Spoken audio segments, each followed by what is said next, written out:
world can satisfy. Yes, Lord Jesus, you are the God that won't run dry. Who is like you, Lord? Who is like you, Lord?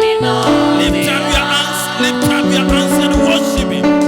Matchless love and beauty, endless world.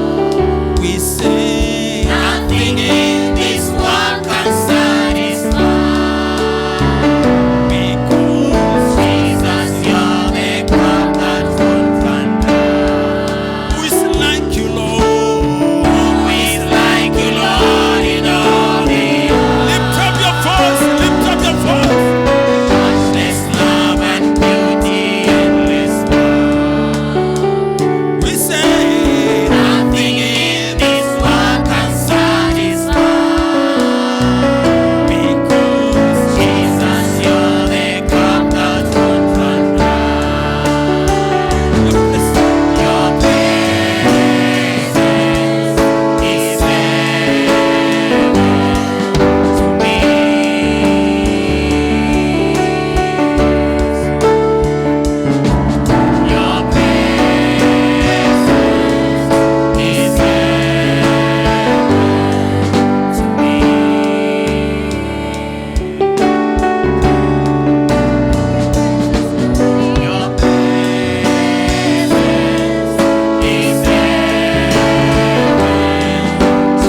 give a hand clap as I welcome Presbyter to take over. Yes, makofi tunapomwalika mzee wa wazee.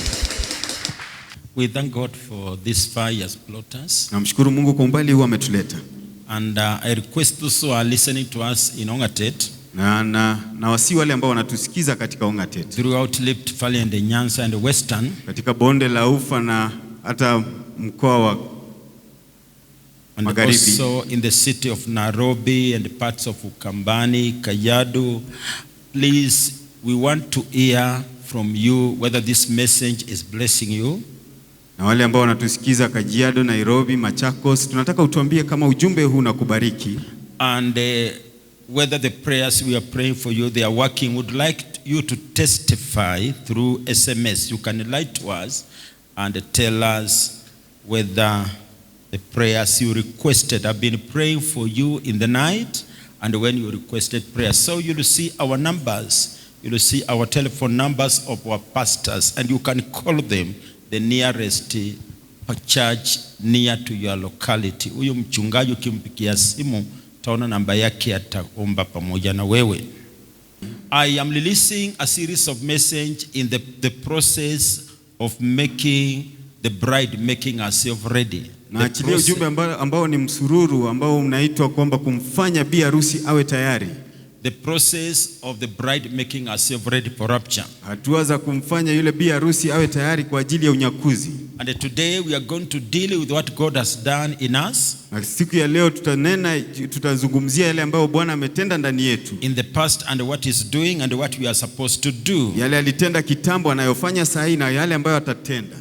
Yes, Revelation chapter 19 verse 6. Ufunuo Yohana 19:6. Says, and I heard a voice from heaven say, the bride hath made herself ready. Revelation chapter 19 verse 6 downward. And I heard as it were the voice of great multitude, and as a voice of many waters, and as the voice of mighty thundering, say, Hallelujah, for the Lord God omnipotent reigneth.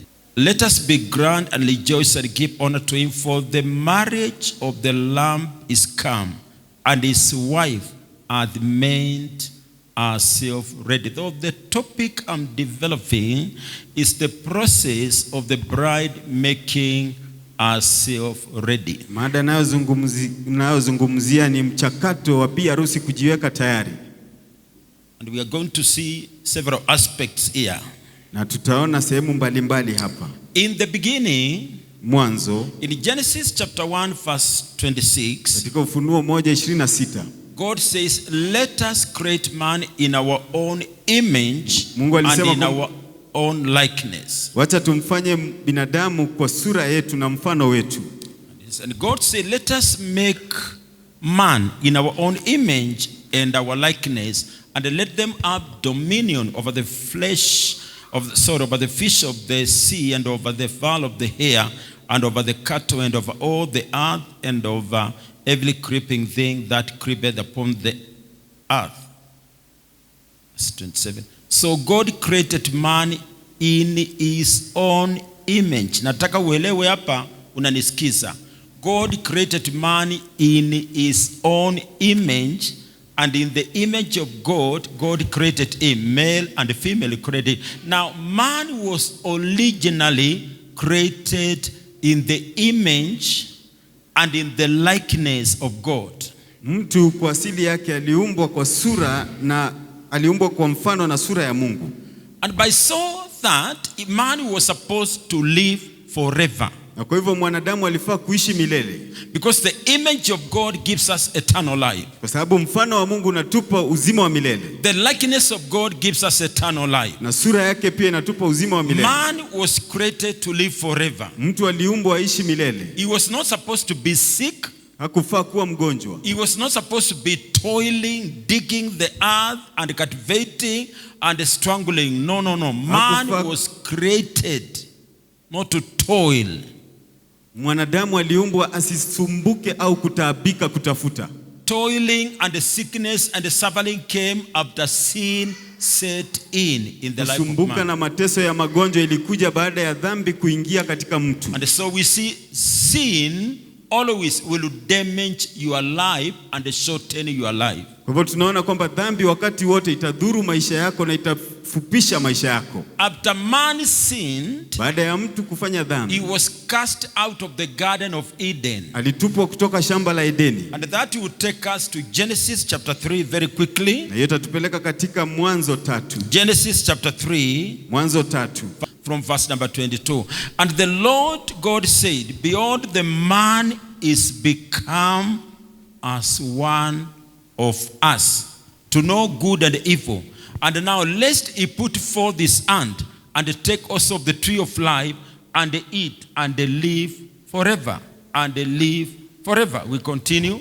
Therefore, the Lord God sent him forth from the Garden of Eden to till the ground from whence he was taken. Now man is cast out from the Garden of Eden to do toiling, Mwanadamu anatolewa katika shamba la bustani la Edeni ili strangling, and to start to waste.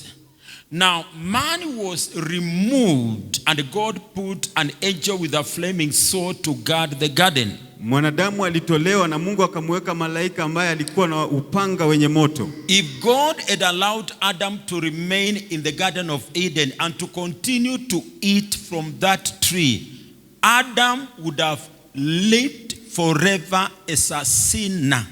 Kama Mungu angeruhusu Adamu aendelee kuishi katika bustani la Edeni na ale yale matunda, forever as a sinner. angeishi milele kama mwenye dhambi. And for one to live forever as a sinner is terrible. Na mtu kuishi milele kama mwenye dhambi ina madhila. Because he will keep on producing people after his own kind, and the whole world will be full of sinners and all this kind of things. Ataendelea kutoa watu kwa aina yake, na dunia yote itakuwa na dhambi nyingi.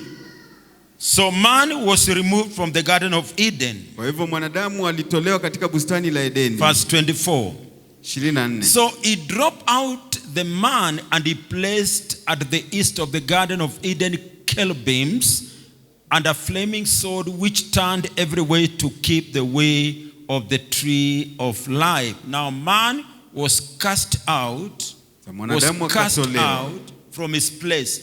Kutoka mahali pa. Any place God has set you in. Mahali popote Mungu amekuweka. Wale munanisikiza, mahali Mungu alikupanda kwa kanisa unaenda, pengine wewe ni shemanzi, deacon, shemanzi wa kike ama wa kiume, pengine wewe ni hasham unaelekeza watu, pengine unashika watu ugeni, ama wewe ni mchungaji, ama unafanya kazi fulani. Where God has set you, what will remove you, kile ambacho kitakutoa hapo, is sin. Ni dhambi. Hata kama pastor atakutoa, dhambi itakutoa. Sababu ukifanya dhambi mara moja, hautakuwa na ile amu ya kumtumikia Mungu. Utakufa. There's a part of you which will die. Adam alitenda dhambi na akajificha. Dhambi inatufanya tuanze kujificha.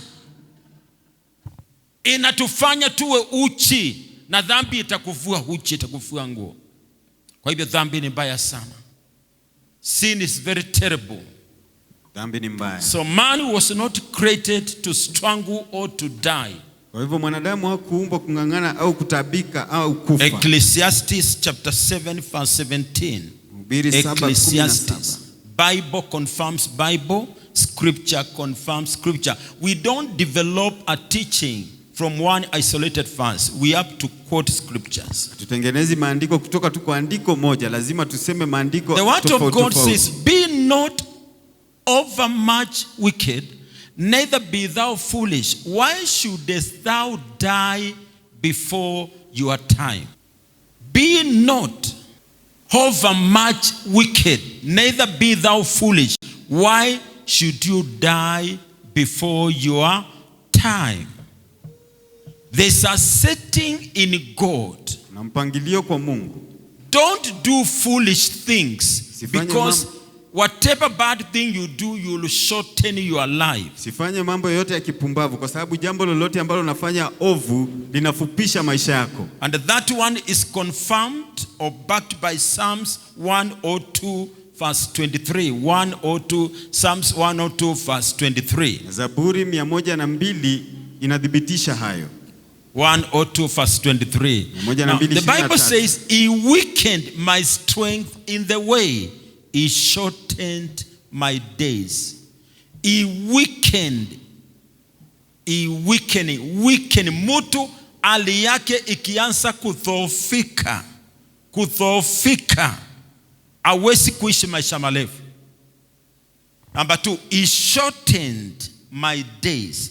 There is a shortening of somebody's days when he commits sin. Kuna kufupishwa kwa siku za mtu akitenda dhambi. Na wale mnanisikisa, wacha niseme, dhambi utafanya iwe na rushwa, unapokea kiinua mgongo, ama ulikosea mtu,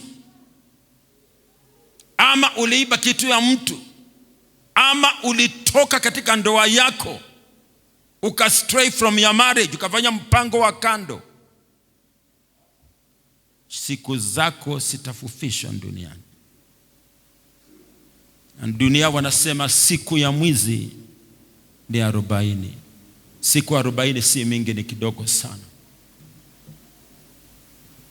In Satanism, katika ushetani, people don't go beyond 25 years. I was told by somebody. Watu wazidi miaka 25. I was praying for a Satanist to be delivered in this city 1995. Nilikuwa naombea muabudu shetani mwaka wa 95 akombolewe katika mji huu. And he was delivered. Na akakombolewa. And he told me, na akaniambia, in Satanism people don't live beyond 25. Katika kuabudu shetani, watu wanaoabudu shetani hawaishi kuzidi miaka 25. Kitaka uongezewe siku moja ama siku mbili, na ni siku kidogo, mwezi, hata mwaka, unaambiwa basi nenda kwa uwe watu. Ingia kwa ngali na ufanye ajali, hiyo ngali kila mtu akufe. Uongezewe 1 week or 2. You start bargaining. Tukifanya deliverance, ukombozi kwa jamii fulani, unasikia hapa katika iboma kuna watu hawezi kwenda beyond 30 years ama 40 years sababu ya laana fulani ilifanywa. Na tunavunja hiyo laana na tunawalete kwa wokovu. Bwana apewe sifa, na wanaishi. Dhambi itaua kitu ndani ya maisha yako na itapupisha. Ecclesiastes again, chapter 7 verse 29. Mhubiri tena 7:29. Ninakuhubiria ya kwamba vile utaiandaa, sababu siku hizi dhambi imeongezeka na imekuwa ni mtindo, ni kama ni mtindo tu. Watu wanaishi kiolela. Na maandiko inasema uhalifu utaongezeka siku za mwisho. Lazima tuelewe ya kwamba hakuna njia mbili. Njia ya kuenda uzimani ni ile nyembamba, na ni utakatifu. Now tusome pamoja hii 1 2 3. Lo, this only have I found. Solomon was the wisest man in his day. He did a research. Akafanya utafiti that God had made man upright, but they have sought out many inventions. Kisa sasa, Mungu aliumba mtu akiwa mkamilifu. Na wacha niseme, siku ile uliokoka, Yesu alianza kukunda na alianza kukutengeneza uishi na yeye milele na milele. Amen. Usiende ukafanye dhambi, ulete dhambi tena duniani kama umeokolewa. Amini Mungu akuhifadhi na kutakase. Damu ya Yesu Kristo itakudumisha. God hath made man upright, but man has sought out many inventions. Mungu amemfanya mwanadamu mnyofu, lakini wamebuni mavumbuzi mengi. Inventions ni nini? Kuna mtu aliunda AK-47 Russia. Inventions ni nini? Mtu anaomba kitu kingine. Zana za kipita ni sakuwa watu.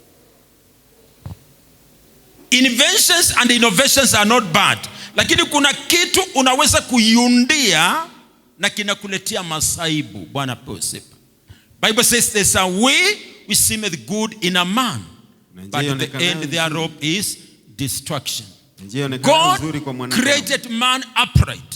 Mungu alimfanya mwanadamu Now, mnofu. in salvation, Katika wokovu, Jesus restores eternal life to us. Yesu anarejesha uzima wa milele In kwetu. salvation, Katika he wokovu, restores anarejesha what we lost in our first Adam in the Garden of Eden. kile ambacho tulipoteza katika Adamu katika bustani ya Edeni. Salvation Wokovu is not a religion. sio dini. We accept somebody Tunamkubali mtu and that person lives in us. na huyo mtu anaishi ndani yetu. There's a difference between Kuna tofauti salvation and religion. kati ya wokovu na dini.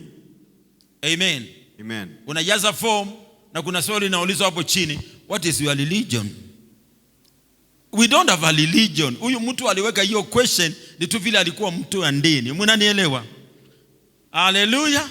We don't have a religion. A religion is what a man does so that he can reach God without involving God. Hatuna dini. Dini ni kile ambacho mwanadamu hufanya ili amfikie Mungu. It is an activity which man does. Ni mambo ambayo mwanadamu hufanya. Good works, helping the poor, visiting people in their distress, Tembelea watu katika madhila yao. and you pass through some church sacraments, Na unapitia vitu some fulani vya church kanisani. teachings, Mafunzo fulani ya kanisa. and then you are pronounced a Christian. That is not so. Alafu unatamkwa kuwa Mkristo, haifanyiki hivyo. The believers were called Christians at Antioch. Waumini waliitwa Wakristo kule Antioko. Acts chapter 11 verse 26, because they were behaving like Jesus Christ. Matendo ya Mitume 11:26 The kwa sababu believers were called Christians waumini waliitwa Wakristo because they were behaving, kwa sababu walikuwa na they were tabia, living, waliishi, they were practicing, walitenda, they were walking walitembea like Jesus Christ. kama Yesu Kristo. What we receive in salvation is somebody. Kile ambacho tunapokea katika wokovu ni mtu. We receive Jesus, he stays in us. Tunampokea Yesu, anaishi ndani yetu. Amen. Praise the Lord. Amen. Bwana asifiwe. And that one is backed in John chapter 6 Na hiyo inaelezwa katika Yohana 6. and the first number 47. Yohana mtakatifu 6:47. Jesus gives us eternal life. Yesu anatupa uzima wa milele. The word of God says, verily, verily, I say unto you, he that believeth on me hath everlasting life. What we receive is a person. Kile ambacho tunapokea ni mtu. John 1:12, all those who received him, he gave them power to become the children of God. Yohana 1:12, wote waliompokea aliwapa uwezo kuwa wana wa Mungu. Sonship relationship. Say sonship relationship. Uhusiano wa kuwa mwana. Amen. Amen. And in 1 John, Na katika 1 John, waraka wa Yohana wa the kwanza, epistles of John to the saints. waraka wa 1 John Yohana chapter 1. 1 John chapter 1 and verse 2 and verse 3. 1 John chapter 1 verse 23. The word of God says, neno la Mungu for, linasema, let us begin from verse 1. Let us begin from verse 1. tuanzie 1. Okay. That which was from the beginning, which we have heard, which we have seen with our eyes, which we have looked upon, and our hands have handled of the word of life. Now listen. John was telling the church which was dispersed after a lot of tribulation, after a lot of persecution by Embalanilo, who ruled Rome. That which was from the beginning, that which we have heard, kile tulisikia, kile tuliona na macho yetu, kile tuliangalia na tukatembea nacho, and our hands have handled of the word of life. Jesus is the word of life. Alikuwa anawasimulia, tulikuwa na yeye, tulimuona, tulitembea na yeye, tulimgusa. Bwana pewe sifa. Mstari wa pili anasema hivi. Okay, can we read together? For the life was manifested, and we have seen it, and we bear and show unto you that eternal life. Jesus as another name. Eternal life is somebody. Another name of Jesus is eternal life. Say eternal life. Ni uzima wa milele. Nilisema kwa kipindi kiliomalizika, the name Jesus Jina Yesu Ile aliitwa, saa ile alizaliwa. Yesu ni yule anaokoa. Sema Yesu ni yule anaokoa. Yesu ni yule anaokoa. Sema Yesu ni yule anaokoa. Yesu ni yule anaokoa. Kwa hivyo ukipata uko kwa shida, ukiita ukisema Jesus mara moja utaokolewa. Bwana apewe sifa. Mtu alisema hivi, ngali ilikuwa imekosa break, akasema Jesus na ngali ikawa sawa. Bwana apewe sifa. Maandiko yanasema the name of the Lord is a strong. Jina la Bwana. The righteous do what? They run to it and they are saved. Akiukimbilia na unasikia? Ukimbilie. Sema nitamkimbilia. Nitamkimbilia.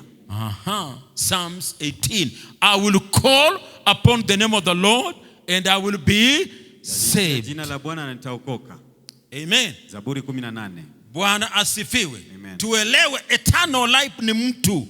Tuelewe kwamba uzima wa milele ni mtu. Na sababu ni mtu, ukimpokea anakupatia kile kiko ndani yake. Peter na Joanna waliambia kiwete, tuangalie what we have, we are going to give you. Bwana pewe sifa. Dhahabu na koba tuna.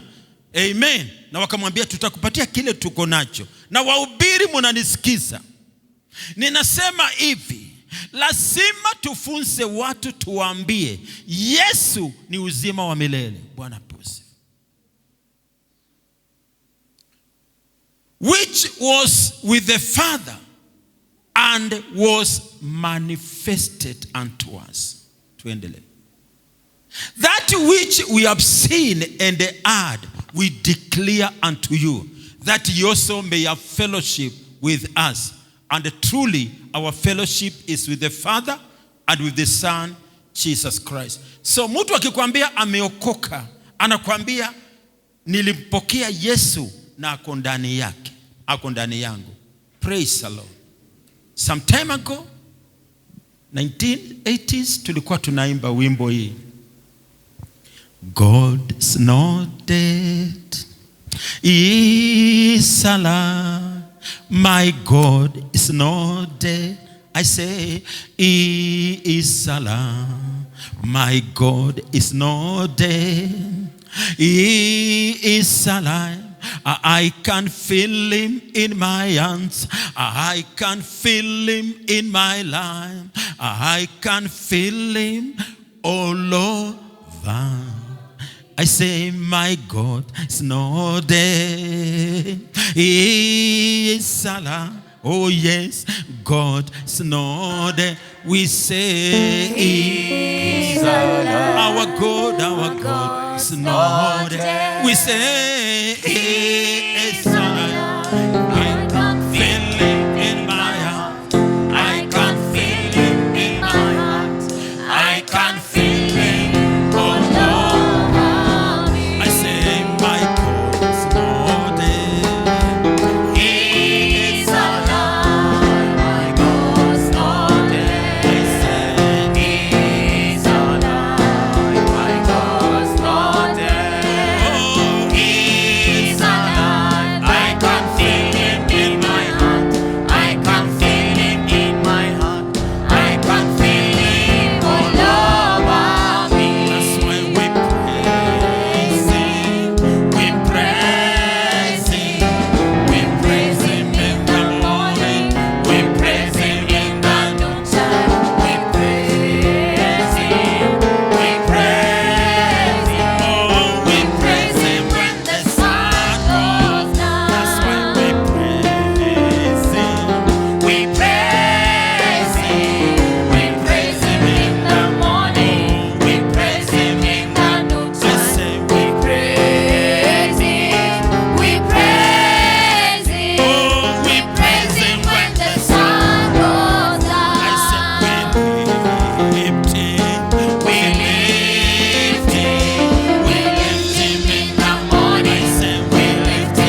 evangelization in Nairobi was praise and worship. Praise the Lord.